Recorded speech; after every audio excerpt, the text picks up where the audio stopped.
Nkrumah was someone that really wanted Africans to understand what the class struggle was about. The change in narrative, you see, narrative is very important. All through our lifestyle, they make you, all through your life growing up, they make you feel as if detail is not important, narrative is not important. That's why history is not even considered something important to do. People that do basically intellectual work that means you're not doing it for money, but just for the advancement of the collective, is frowned upon. So if you want to say, oh, you want to be a history major, the parents, are you crazy? You want to be hungry for the rest of your life? Say you want to be a philosophy major, things that will advance us as a collective. Okay, so why are things that will advance us as a collective always frowned upon? Why is it that these days everybody in Nigeria, is being herded with some kind of propaganda machine from Forbes, connecting to BBC, to CNN, pushing all young minds into service industry? I was in my daughter's school. Chrisland, this is one of the most expensive schools. My daughter is 3 years old. I'm paying like ₦1 million a year to educate a 3-year-old child. Can you understand what I'm saying? And I'm in this school, reading them, I went to read, and I was reading the book about a scientist to the children in the class, and trying to encourage them to be a scientist. So the child is screaming at the back, no, artist. They can be artists too. You need to go and investigate the educational institutions, not only in Nigeria, but all over the world. This is how the elite indoctrinate society. If you go to Yale, Harvard, all these universities, they have planned with government to remove public funding from education.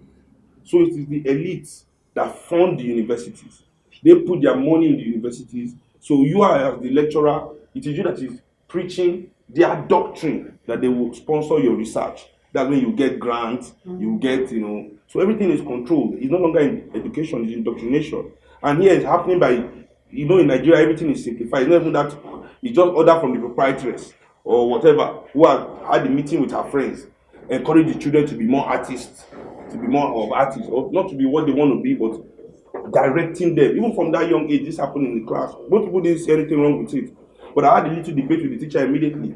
So like, oh, look at what we had, your father, who is so great. I said, yes. See, now we have reached my father's level of artistry in Nigeria. But no Nigerian engineer has reached that level that Fela reached with art. No doctor in Nigeria has reached that level that Fela reached with art. No civil engineer, no teacher, no educationist, nobody has reached that level. So we have to now encourage all those other fields to have their own Fela also. This has to be the... But you see, why are things to elevate and push our collective always frowned upon? It's because there's no respect for motherland people as a group. You understand? Everybody in here has high personal respect, self-respect as a group.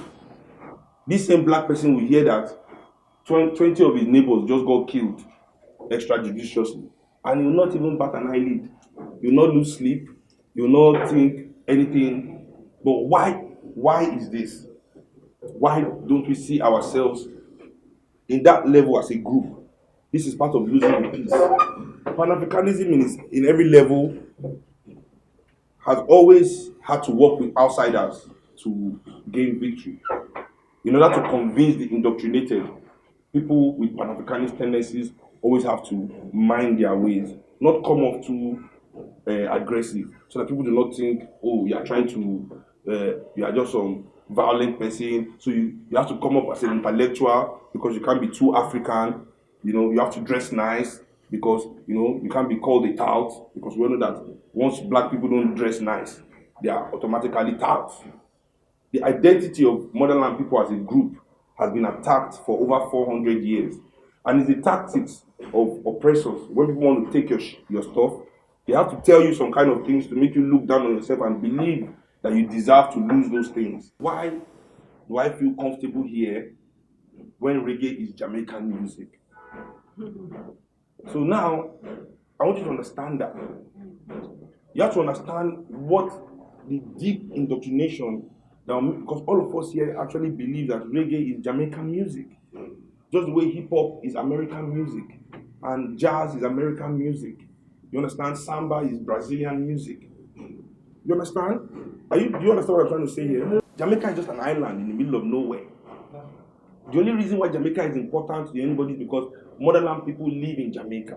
It's motherland people's music. It's I mean, it's not as if this music was already in Jamaica before African people, motherland people got there to look at, well, to not say, oh, this Jamaican music, let's start playing. No, we took the music there. Without motherland people being in Jamaica, there can be no reggae music from Jamaica. Without motherland people being in America, there can be no hip hop in America. There can be no jazz. Without motherland people being in Brazil, there can be no samba in South America. So this is motherland. All this art is motherland music. See, so imagine if in your mind you begin to see hip hop as African music, motherland music to you. Every time you hear hip hop, oh, that's our music. It brings a different kind of reality. It brings a different kind of understanding. So that's what brings brain drain. You know, everything they can do to weaken the group has been done. This is the mistake that we all continue to make. That's why many Africans can only believe that Jesus Christ is the only person that died for them. But even in our own country here, the people that have died for you to have independence, you don't even know their names. There's no memorial in Nigeria to pay tribute to all the lives that were lost during our colonial struggle. You know why? Because Comrade Aremu said it. It was the Ziks of Nigeria that won the peace. It was the Fumilayos that won the war. My grandmother was a socialist. She handed over the letter of intent of independence to the colonial masters on behalf of the Nigerian people as a member of the socialist movement of Nigeria. The socialists spearheaded the liberation movement all across the continent. America and Britain were our worst enemies. It was the Marxists and the socialists who supported liberation movement all over Africa. And today, we also believe that they are the bad people, and the Americans and the British and the French are the good guys. Do you understand what I'm telling you about indoctrination and winning the peace? The narrative that we've been given is been so systematically distorted to make sure that as a motherland person, you cannot embrace yourself. You cannot see anything good in yourself because why? Nobody has ever died for you. That's what you have to believe. That's why there are no monuments to Nkrumah in anywhere in Nigeria. There are no monuments to Lumumba anywhere in Nigeria. Anywhere you walking in African streets, maybe few African countries. There's no relation between us as motherland people, connecting us to the sacrifice that has made us who we are. Look at America. They still celebrate Columbus Day. If the world was fair and there was really a God, there was really this guy controlling things. I mean, Columbus and Nkrumah cannot even walk on the same street. Columbus was a thief, murdering, bigot, a coward. I mean, anything you can think. I mean, in fact, he found America. It was even a bad sailor because he found America because he got lost. That's why he calls them Red Indians. He was trying to get to India and got lost.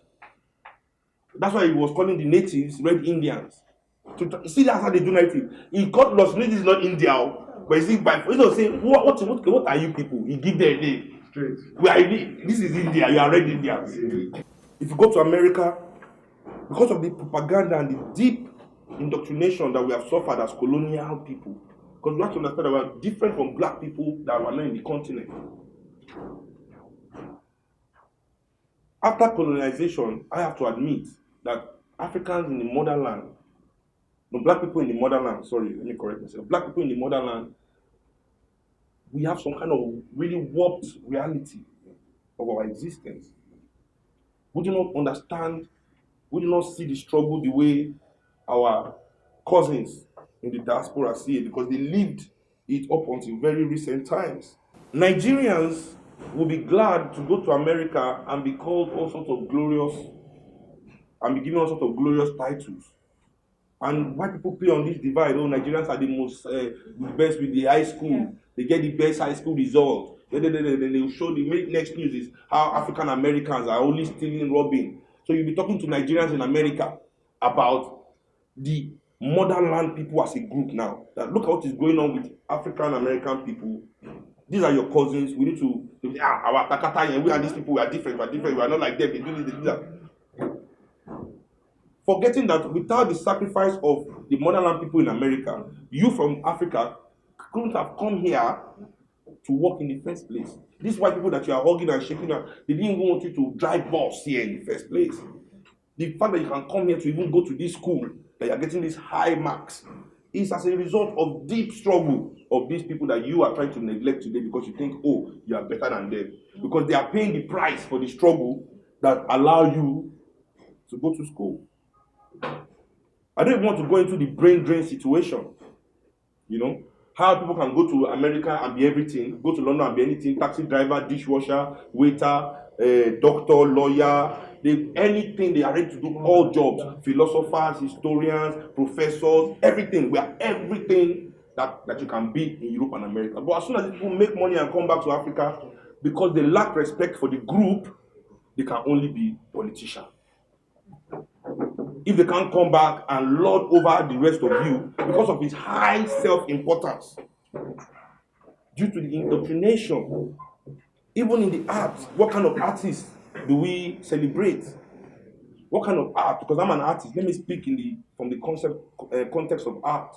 What kind of art do we celebrate as motherland people? We celebrate the individualistic art, the me. I'm better than you, I've got this, I've got that, I was poor, I'm self-made. Self-made man as a black man, another defeat in the peace that we have. Because let's say we have a kind of peace reign, it's not really, we're not free, but there's peace. And we are losing it. So, black people, black young people everywhere think they are self-made because you are poor before, now you are rich. Oh, I'm self-made. It's impossible for any motherland person to be self-made. There's no way it's motherland. No matter how hard you think you have worked by yourself, there's no way you can be self-made. And it's simple. All you have to do is look into your history, respect your group. Because if you respect your group, you realize that for you to be a doctor, somebody has to pay the ultimate price. Black people were not invited to the table for anything. We're not invited to the table at all for anything. For anything that we can achieve as motherland people in this world today, somebody has to pay the ultimate price to open that door. For you to be a student, to go to school, somebody has to go and pay the ultimate price and give blood for that door to open so you can enter. For you to be a taxi driver, somebody has to go and die for you to enter, for that door to open. So you as a black person can have the opportunity to be a taxi driver. So for you to now turn around today, because you don't want to play your own role, you have believed your indoctrination is complete. You don't want to play your own role in the development of your community. Then you suddenly start saying, oh, I'm self-made. So you accept the lie. Quickly, easily, because, when the lie is easy to accept and it benefits you, you quickly embrace it and act like it's some kind of factual truth that you arrive at yourself. You believe that you are self-made. Like, even if you don't even want to connect with the struggle, like nobody in your community helped you on your way. Like, at all. No one day somebody say, come take as they go school, take this 100 card. On that last day we say 101 key, nobody just call you say, take this bread. So we tell ourselves the lie that negates our responsibility to our community. This is how we've been indoctrinated.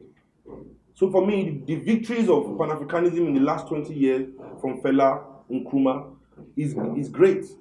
Nkrumah in that song is a symbol of everything and anything that makes us. Why, for us to sit down here in this room today, is because of Kwame Nkrumah. That's right.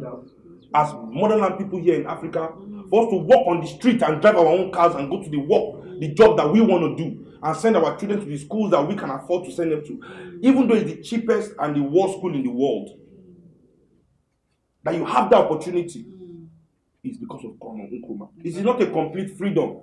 Yes, we have to accept, but it was better than where we were before. And such a man does not resonate in the homes of African people. That's how you know that African people are not progressing. You go, you see Jesus Christ picture in everybody's house. Because he's the one that has been told to them that African people are, see, let me tell you, we are loyalists. In a way, we are loyal. You understand? We are loyal to people, we are loyal to a certain extent.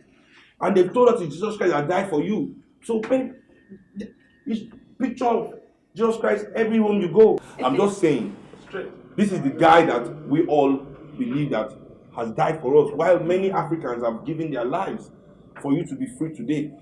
It is not in the name of Jesus that African people are free today. In fact, all the people that make us free today, none of them believe in Jesus Christ or Muhammad. Jesus Christ and Muhammad were their enemies.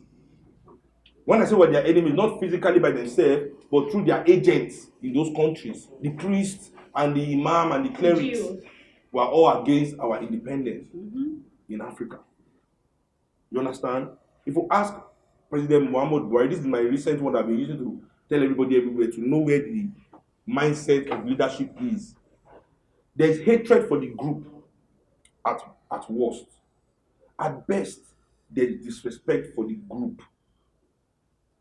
Until we all remove this kind of feelings, then Pan-Africanism cannot really get, until we're able to understand, the emotions that lead us into this wrong state of mind as a tool of the oppressors, then we cannot really make progress. Many people are indoctrinated. What we are standing up against as Pan-Africanism is deep, is indoctrination. You understand what I'm saying? Indoctrination starts before you can even speak. We are trying to liberate people. It's only in Africa that people are still being taught about Jesus Christ and Muhammad before they can speak as children. When you're a child and you still believe in all your brain is still full of imagination, people start bombarding you with story of hellfire, of heaven, of one angel coming, of one thing that happened, of the Red Sea dividing, people, all those. I mean, somebody sleeping in whale's stomach for 3 days. Then one guy died on the cross, woke up in 3 days, went to heaven. This guy is coming back with fire. He will come back and end this world. Not only is he coming back to end this world, he's coming back anytime from now. Africans are socialists. That is the reason why everybody's great-grandfather here has a house. Everybody here, your great-grandfather has a house. It's from your grandfather time and our father time and our time that we started becoming street boys. Since Jesus Christ entered our life. Since Muhammad entered our life. I'm telling you, they send us straight to the streets. When we were our own way, nobody was on the streets. We don't do that. And our gods are not punitive. You see, you have to understand the punitiveness of society, where it comes from. That deliberate violence towards another man that you must pay in this lifetime, or you must pay for what you have. The punitiveness of their own religion and their Godhead. That punitiveness that is so deep that they want to throw you in a burning fire for eternity, for a life of 70 years. I live 70 years, even if I'm killing somebody every day. Since I was a baby, you have no right to put me in fire for 10 trillion years. I'm counting. Because 10 trillion years is still not 1% of eternity. So what kind of justice is this? So if you can accept that kind of justice, then the God guy doesn't do election. 5,000 years, no election. He's still there, just him. And you are willing to worship him. You go to work every day. You didn't elect your Oga. You have no democratic mouth in your office. You sit down, you do what they tell you to do. You stand up, you go home. They tell you to do the most despicable things in your job. You do it, you comply.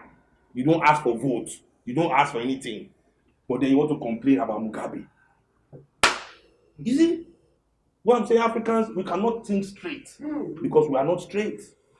Our thinking, there's no ideological, but it is the indoctrination. It is not the people.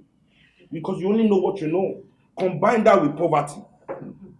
You understand? What we're supposed to learn in school. You see, the way I'm thinking now, how I am in my 30s is how every Caucasian child is by the time he's 13. Yeah. By the time he's entering junior high school, this is the way he's thinking about his group. Not himself, his group. You see, that's why people can kill themselves like that. Because you are taught that you are just part of a group. They don't mind exiting the group. The weakest of them, they are weak people, in every group. But black man, the weakest of us, is the one that is going to live longest. You have to understand that all these are tools of the oppressors to win the peace. We see it as, the peace time. We think we are, allowed to let ourselves go. No, but it's time to win back the peace. 20 years after Fela, 30 years after Sankara, it's time to start to win the peace.